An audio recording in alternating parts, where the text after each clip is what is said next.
का स्वागत है हमारे YouTube चैनल मंत्र विद उपाय में। आज पुरुषोत्तम मास की विशेष श्रृंखला के दूसरे अध्याय में हम सुनेंगे गरीब ब्राह्मण और भगवान विष्णु की अद्भुत कथा। क्या सच में पुरुषोत्तम मास में की गई छोटी सी पूजा इंसान की किस्मत बदल सकती है? क्या भगवान विष्णु अपने भक्तों की पुकार सुनते हैं? आज की यह कथा एक ऐसे गरीब ब्राह्मण की है जिसके घर में खाने तक को अन्न नहीं था, लेकिन अधिक मास में की गई सच्ची भक्ति ने उसकी गरीबी को सुख समृद्धि में बदल दिया। इस चमत्कारी कथा को अंत तक जरूर सुनिए और कमेंट में लिखिए जय श्री हरि विष्णु। यह कथा हमें सिखाती है कि सच्ची श्रद्धा और भक्ति से भगवान अवश्य प्रसन्न होते हैं। तो आइए शुरू करते हैं आज की इस पावन कथा को। बहुत समय पहले की बात है। एक छोटे से गांव में एक गरीब ब्राह्मण अपनी पत्नी के साथ रहता था। वह अत्यंत धार्मिक और ईमानदार था। हर दिन भगवान विष्णु की पूजा करता, मंत्र जाप करता और लोगों की सहायता करता था। लेकिन उसकी आर्थिक स्थिति बहुत खराब थी। कई दिनों तक घर में भोजन नहीं बनता। पत्नी फटे हुए कपड़े पहने रहती। बरसात के दिनों में उनके टूटे हुए घर से पानी टपकता था। फिर भी ब्राह्मण ने कभी भगवान को दोष नहीं दिया। कभी भी भगवान को दोष नहीं दिया कि मेरी ऐसी स्थिति क्यों है। एक दिन ब्राह्मण की पत्नी दुखी होकर बोली, स्वामी, आप दिन रात भगवान की पूजा करते हैं, फिर भी हमारे घर में गरीबी क्यों है? क्या भगवान हमारी प्रार्थना नहीं सुनते?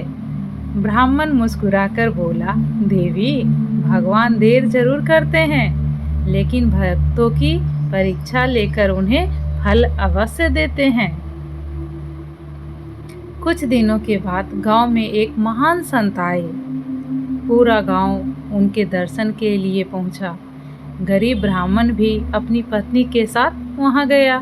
संत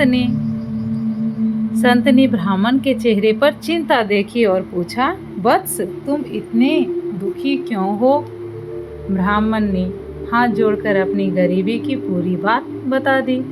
संत बोले, वत्स, अब पुरुषोत्तम मास आने वाला है। यह महीना भगवान विष्णु को अत्यंत प्रिय है। अगर तुम इस पूरे महीने में सच्चे मन से भगवान विष्णु की पूजा करोगे, तुलसी के पास दीपक जलाओगे, गरीबों को अन्न दान करोगे और ओम नमो भगवते वासुदेवाय मंत्र का जाप करोगे, तो भगवान स्वयं तुम्हारी सहायता करेंगे। ब्राह्मण और उसकी पत्नी ने श्रद्धा से संत के चरण छुए। अगले दिन से ही पुरुषोत्तम मास आरंभ हो गया। ब्राह्मण सुबह जल्दी उठता, नदी में जाता, स्नान करता, पीले वस्त्र पहनकर भगवान विष्णु की पूजा करता। उसकी पत्नी तुलसी माता के पास घी का दीपक जलाती और भजन गाती। घर में धन नहीं था, फिर भी वे अपनी क्षमता के अनुसार गरीबों को भोजन कराते। दिन बीतते गए। ब्राह्मण पूरे विश्वास के साथ मंत्र जाप करता रहा। ओम नमो भगवते वासुदेवाय। कई लोग उसका मजाक उड़ाते थे। वे कहते, खुद के पास खाने को नहीं और भगवान की पूजा में लगे रहते हो। लेकिन ब्राह्मण ने किसी की बात पर ध्यान नहीं दिया। एक दिन स्थिति इतनी खराब हो गई कि घर में खाने के लिए केवल थोड़ा सा आटा बचा था। पत्नी ने कहा, आज बस इतना ही भोजन है। तभी दरवाजे पर एक वृद्ध साधु आए और बोले, बेटा, मैं बहुत भूखा हूँ, क्या थोड़ा भोजन मिल सकता है? पत्नी चिंता में पड़ गई, लेकिन ब्राह्मण बोला, यह भोजन भगवान का दिया हुआ है। अगर कोई भूखा हमारे द्वार से खाली लौट जाए तो हमारी भक्ति अधूरी रह जाएगी। उन्होंने अपना सारा भोजन उस साधु को दे दिया। साधु भोजन करके मुस्कुराए और बोले, तुम्हारी भक्ति से मैं अत्यंत प्रसन्न हूँ। इतना कहकर वह साधु अचानक दिव्य प्रकाश में बदल गए। ब्राह्मण और उसकी पत्नी आश्चर्यचकित रह गए। उनके सामने स्वयं भगवान विष्णु प्रकट हुए। भगवान बोले, वत्स, तुमने गरीबी में भी धर्म और भक्ति का मार्ग नहीं छोड़ा। तुमने भूखे को भोजन देकर सच्ची सेवा की है। मैं तुम्हारी भक्ति से प्रसन्न हूँ। भगवान ने आशीर्वाद दिया, आज से तुम्हारे घर में कभी भी अन्न और धन की कमी नहीं होगी। अगली सुबह गांव वालों ने देखा कि ब्राह्मण का टूटा हुआ घर सुंदर हो चुका था। घर में अन्न, वस्त्र और धन की कोई कमी नहीं थी। लेकिन सबसे बड़ी बात यह थी कि ब्राह्मण के मन में अब भी विनम्रता थी।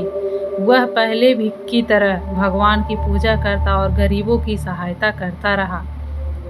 दोस्तों, यह कथा हमें सिखाती है कि भगवान सच्ची भक्ति को कभी व्यर्थ नहीं जाने देते। दान और सेवा सबसे बड़ा पुण्य है। कठिन समय में भी भगवान पर विश्वास नहीं छोड़ना चाहिए। कठिन समय में भी भगवान पर विश्वास नहीं छोड़ना चाहिए। अगर आपके जीवन में भी आर्थिक परेशानी है तो पुरुषोत्तम मास में रोज शाम में तुलसी माता के पास दीपक जलाएं और यह मंत्र 108 बार बोलें, ओम नमो भगवते वासुदेवाय। ऐसा करने से धीरे धीरे घर की नकारात्मक दूर होने लगती है। दोस्तों, भगवान को सोने चांदी की नहीं, सच्चे मन की जरूरत होती है। गरीब ब्राह्मण के पास धन नहीं था, लेकिन उसके पास विश्वास था और वही विश्वास उसके सबसे बड़ी ताकत बनी। अगर आपको यह पावन कथा अच्छी लगी हो तो वीडियो को लाइक करें, चैनल को सब्सक्राइब करें और कमेंट में ज़रूर लिखें, जय श्री हरि विष्णु। मिलते हैं पुरुषोत्तम मास की अगली दिव्य कथा में। तब तक के लिए धन्यवाद।